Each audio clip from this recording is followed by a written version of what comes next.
siapa yang berkepentingan agar Gibran menjadi presiden? Oligarki. Siapa yang berkepentingan agar Prabowo lemah? Oligarki. Siapa yang berkepentingan sehingga surat perintah 13 Oktober Solo itu terjadi? Itu oligarki. Sehingga berantakan semua. Nah, kita harus ini bahwa apakah Prabowo, jadi saya menyatakan begini, kekuatan Jokowi itu hanya satu, oligarki saja. Kalau ini kita bisa potong, maka dia sudah tidak punya kekuatan apa-apa, karena partainya juga sudah nggak ada. Nah, jadi mohon izin saya fokus bahwa ini oligarki, negara ini harus diambil alih oleh rakyat kembali dari oligarki. Dan ingat, di buku Prabowo sebenarnya yang diperjuangkan itu hanya dua. Dia menyatakan, saya masuk ke politik agar bisa membuat kebijakan untuk mengembalikan kedaulatan rakyat dari oligarki. Itu di bukunya beliau katakan. Paradoks. Yang kedua, menyatakan bahwa agar ekonomi kembali ke rakyat dari penguasaan oligarki. Nah, itu saya pikir yang ini. Jadi kita, kalau Pak Prabowo ini, kita semua dua orang ini mau membantu dia untuk melaksanakan bukunya dia itu, Paradoks Indonesia. Kalau beliau tidak melakukan, maka bisa jadi beliaunya jadi paradoks. Itu kan kita nggak mau. Kalau dia jadi paradoks, maka Gibran jadi presiden, gitu kan?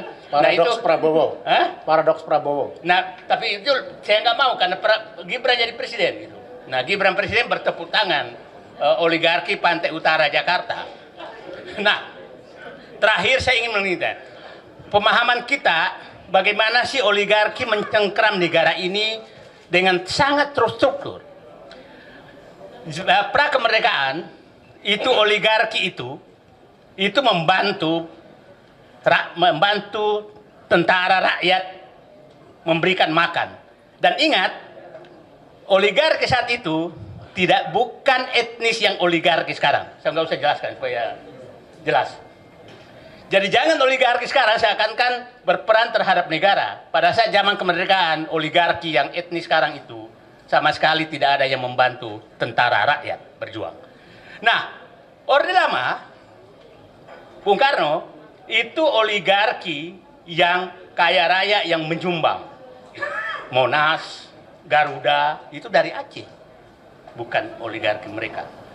Pada saat Pak Harto itu oligarkinya, kita sebut nama dulu Jimbaran, itu Pak Harto masih melarang mengambil tanah, masih melarang mengambil tambang, boleh berdagang, tapi di luar tidak boleh masuk ke mengambil hak-hak negara dan hak rakyat. Itu tegas, nggak bisa masuk. Nah, setelah reformasi, oligarki ini melakukan kudeta terhadap konstitusi. Dan kita harus paham, amandemen Undang-Undang Dasar 45 itu tidak lepas dari agenda mereka. Itu agenda mereka tuh, sehingga itu gampang sekali diubah. Terus setelah itu masuklah kudeta dia 2015 oleh Jokowi. Nah, saat itu merasa bahwa ini sudah bebas sekali, maka dia ubah undang-undang apapun sesuai dengan dia, termasuk undang-undang Cipta Kerja. Itu dia lakukan. Itu adalah pesanan oligarki. Setelah itu berhasil, udah ada pasang undang-undangnya, maka dia ubah menjadi PSN di mana-mana atas keinginan oligarki. Nah, oligarki saat ini, kalau oligarki pada saat Pak Bung Karno, saya bilang itu di halaman rumah, lempar daging masuk, lempar ayam masuk, itu di luar rumah. Pada saat Pak Harto itu ada di pavilion, nggak boleh masuk ruang utama. Pada saat Jokowi itu dia ngusir penghuninya yang dia ada di dalam dapur mereka. Di dapur mereka. Nah, itulah oligarki, itulah yang Nah, sekarang dia sangat berkepentingan kepada Fufu Fafa berlanjut. Jadi, yang kita lawan ini adalah mengambil kembali kudeta negara ini oleh oligarki bersama dinasti Jokowi. Itu yang kita harus ambil alih. Dan kembalikan kedaulatan kepada rakyat dengan mekanisme yang ada. Nah, itu saya mutar-mutar semua itu yang terjadi. Coba bisa bayangkan, Eh, bulan Juni, itu bulan Juni atau Juli, dulu Jokowi menandatangani, contoh saja bagaimana oligarki. Juli dia tanda tangani Rempang, kerjasama Cina tentang Rempang di Cina sana, disaksikan Jokowi dan Jinping. Agustus, Menko Perekonomian Airlangga Hartarto yang tanda tangan di sana itu Bahlil. Kita harus mulai sebut nama supaya jangan mereka terus enak aja. Nama kita harus mulai sekarang karena kita harus identifikasi siapa sebenarnya alat-alat oligarki di negeri ini dan berbungkus politik.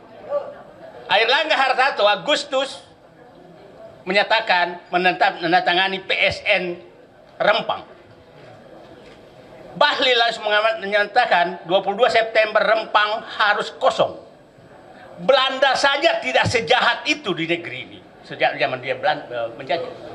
Kok ada orang jahat begini? Hanya sebulan rakyat harus diusir yang sudah puluhan tahun, ratusan tahun tinggal di situ.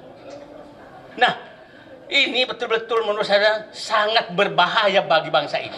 Kita tidak tahu, ini sedang diskusi kita di sini.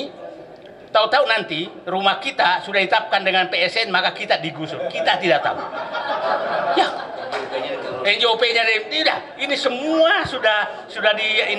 Jadi jangan sampai Mbak Ibu merasa punya warisan ke anak Ibu, padahal sudah diambil semua oligarki dengan Jokowi sebagai bonekanya. Itu yang harus kita inikan. Nah, itulah, coba bayangkan. Ada satu provinsi itu tanah izin macam-macam di provinsi itu ada 5 provinsi, ada satu tapi nggak usah saya sebutkan supaya nanti dianggap provokasi lagi. Yang tanah-tanah yang diserahkan ke oligarki sudah lebih luas dari provinsi tersebut. Artinya seluruh rakyat yang tinggal di provinsi itu sudah menumpang, tinggal menunggu diusir. Jadi kalau fufu-fafa ini terus jadi dinasti terus, maka ini kita semua menjadi penumpang dan akan diusir oleh mereka. Itu yang harus kita harus ingat semua. Nah, itulah saya pikir. Jadi saya menyatakan Pak Deddy Storus, terima kasih. Kami tujuan perjuangan kita sama, melepaskan negeri ini dari kekuasaan dinasti Jokowi bersama oligarki. Oke. Saya pikir bukan saatnya kita bersatu menyelamatkan bangsa ini dari oligarki dan memakai boneka Jokowi. Siapapun yang setujuan itulah teman kita. Itu dulu menurut saya yang harus kita lakukan.